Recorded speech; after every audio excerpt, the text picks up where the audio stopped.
8 kepala desa tersangka korupsi menjual jabatan perangkat desa. Kok ini mengikuti lembaga-lembaga elit yang kurang ajar itu ya? Mengapa ini terjadi? Apakah karena memang kebutuhan sang kepala desa biaya politik tinggi, atau ini dimaklumi karena ya di desa? Bagaimana menurut kalian? Menurut analisis saya, Assalamualaikum warahmatullahi wabarakatuh. Salam sejahtera untuk kita semua. Pecinta masa depan negeri, tegakkan kebenaran, lawan ketidakadilan. Korupsi biasanya dilakukan oleh elit tinggi, tapi di desa pun terjadi. 8 orang kepala desa ya harus berurusan dengan hukum, dan dia menjadi sorotan seluruh Indonesia. Mungkin ini juga terjadi di tempat lain. Ayo kita baca di beberapa media. Selanjutnya kita baca kupas analisa mengapa ini terjadi dan bagaimana solusinya supaya ini tidak terulang lagi. Pertama, di CNN Indonesia, 8 kepala desa di Jateng jadi tersangka kasus suap jabatan tak ditahan.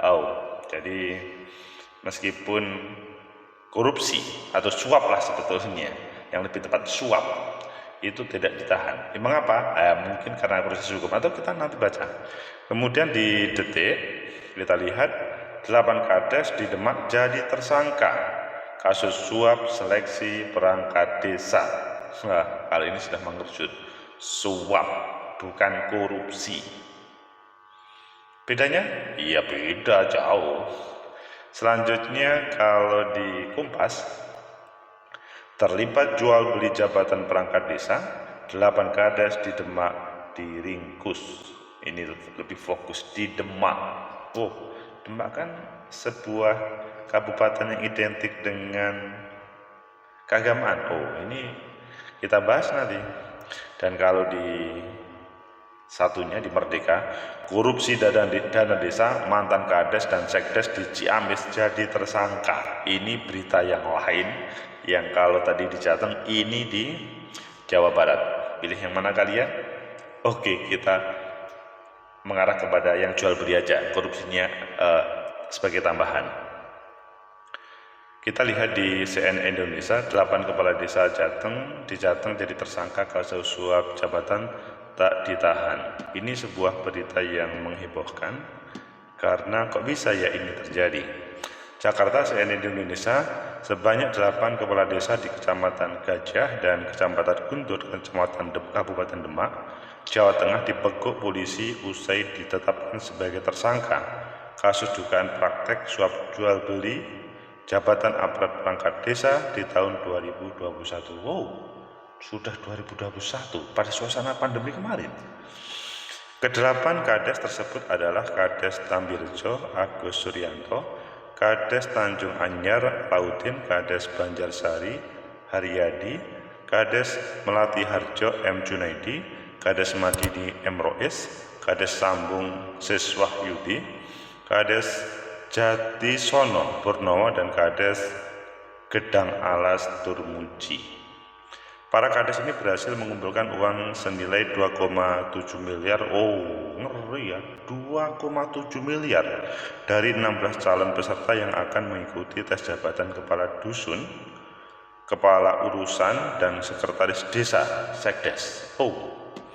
Ini berbagai jabatan di perangkat desa. Untuk jabatan kadus dan kaur dipatok harga senilai 150 juta per orang, sedangkan untuk jabatan sekdes dipatok 250 juta per orang. Nilainya cukup fantastis. Jadi mereka ini ada 8 kades mencari orang untuk menjadi peserta tes penerimaan perangkat desa. Semuanya terkumpul ada 16 orang yang berminat dan memberikan uang dengan jumlah total 2,7 miliar. Ungkap Direktur Reserse Kriminal Khusus Polda Jawa Tengah, Kombes Polisi Dwi Subagio saat konferensi pers di kantornya. Dwi menjelaskan bila praktek jual beli jabatan ini juga melibatkan 2 pejabat Universitas Islam Negeri UIN Wali Songo Semarang yang menjadi panitia ujian seleksi pemilihan perangkat desa. Kedua pejabat kampus tersebut adalah Wakil Dekan FISIP Amin Farid dan Ketua Jurusan FISIP Adib. Sementara ada 2 personil Polres Demak yang bernama Aibtu Saroni yang berperan sebagai penghubung. Wow, ngeri lagi nih. Ada dari Kapolres, maksudnya personil Polres yang malah menjadi penghubung.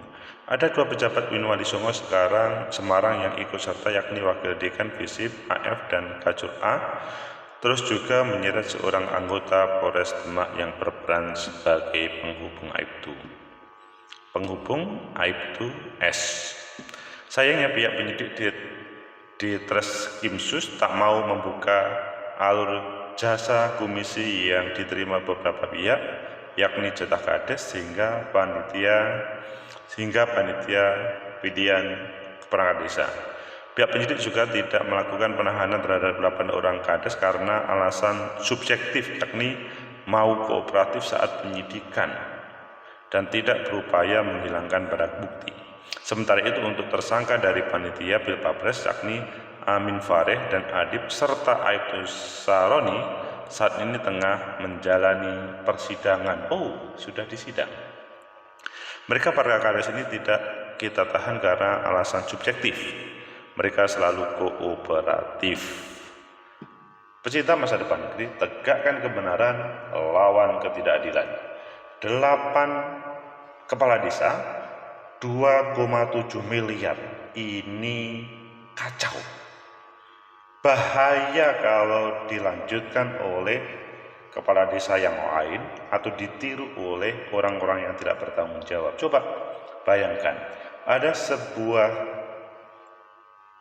lingkaran suap yang dalam proses rekrutmen perangkat desa ini sepintas aman. Kepala desa menghubungi para calon sekdes, calon kaur dan sebagainya. Siapa yang mau? Sekdes 250 juta, kaur dan macam-macam 150 juta, dan menghubungi salah satu perguruan yang benefit sebetulnya, tetapi kok bisa melakukan sebuah perbuatan yang melanggar, maksudnya by request. Ini kan bahaya. Dan lebih parah lagi adalah personil dari Polres tadi yang dia malah menjadi penghukum. Tegakkan kebenaran, lawan ketidakadilan. Menurut analisa saya, pertama, ini terjadi karena pihak-pihak yang berurusan, maksudnya memproses perangkat desa ini memang mempunyai niat yang tidak baik. Dalam bahasa lain, niat jahat. Niat jahat untuk meloloskan orang-orang yang diinginkan dengan cara suap, membeli sebuah jabatan. Ini bahaya untuk membangun perangkat desa. Jadi ketika ada kesepakatan untuk berbuat jahat, yang terjadi adalah banyak orang yang sebetulnya layak untuk menjadi sekretaris desa, kepala urusan, dan lain-lainnya itu tadi.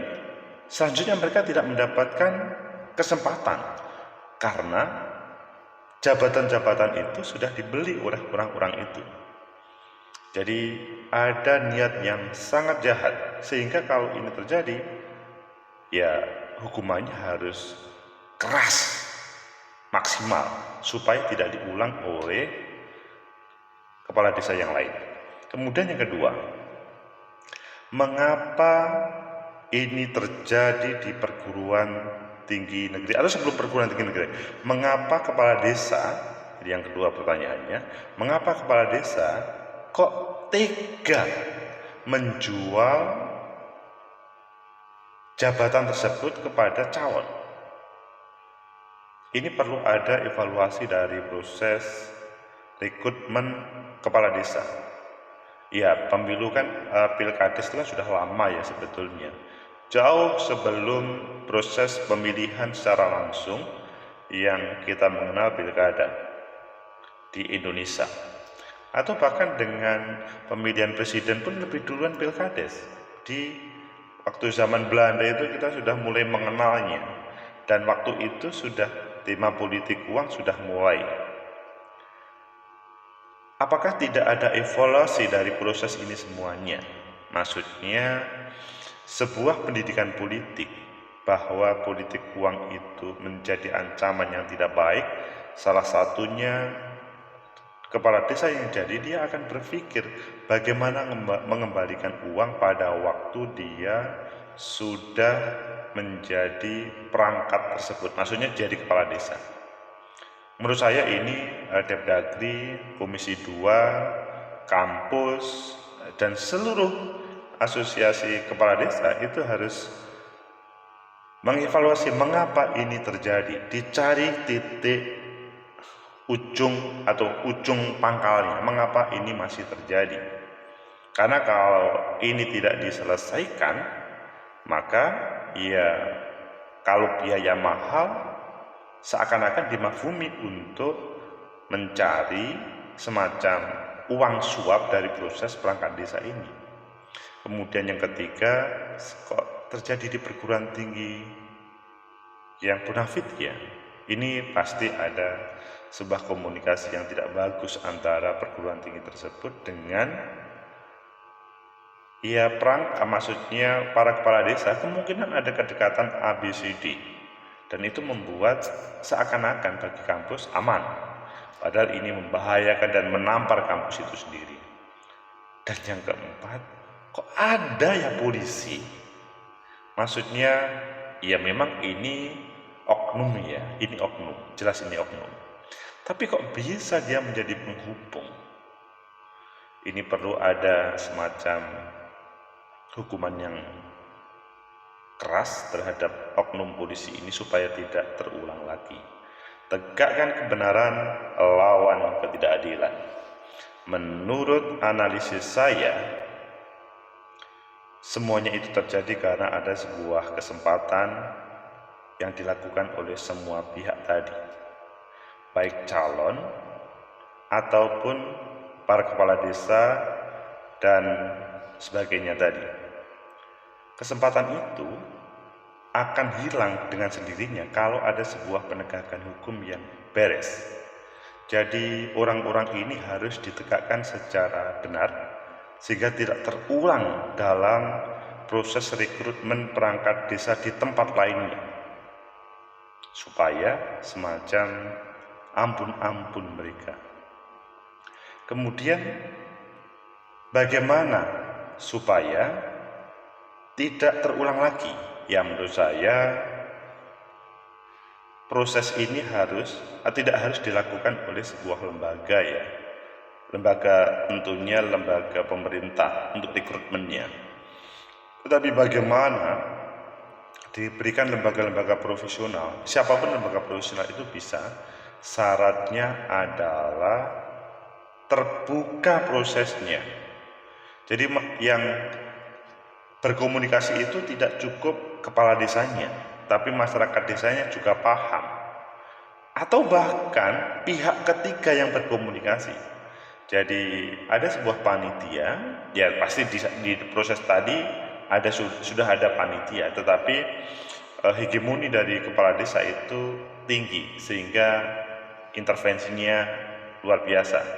Tapi kalau ada sebuah panitia yang independen, tidak hanya dari anak buah dari kepala desa, bahkan sebagian misalkan panitianya itu adalah sebagian dari desa yang diidentik atau yang dikenal dengan orang-orang yang merdeka, yang bersih, kemudian melibatkan misalkan pihak-pihak yang juga netral, taruhlah TNI ataupun kepolisian, sekali lagi dengan pihak-pihak lain dalam duduk bersama, maka sesudah mereka membuat fakta integritas, tidak akan melakukan hal yang tidak dilarang, salah satunya suap, maka akan berjalan dengan baik.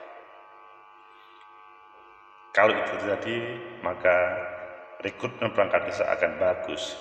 Dan yang terakhir, perlu ada semacam hukuman yang berat terhadap mereka yang melakukan suap ini, sehingga tidak terjadi lagi di desa lainnya dengan tema yang hampir sama, yang di situ keberadaan kepala desa menjadi salah satu bagian. Semoga bermanfaat, semoga perangkat desa semakin baik, semoga kepala desa aman dari ancaman pidana. Masih ada banyak kepala desa yang baik-baik, perangkat desa yang baik-baik, kepolisian dan kampus yang baik-baik. Ini adalah kasus yang harus ditegakkan sehingga tidak ada yang mengulang lagi. Like, subscribe, comment, and share. Sampai jumpa.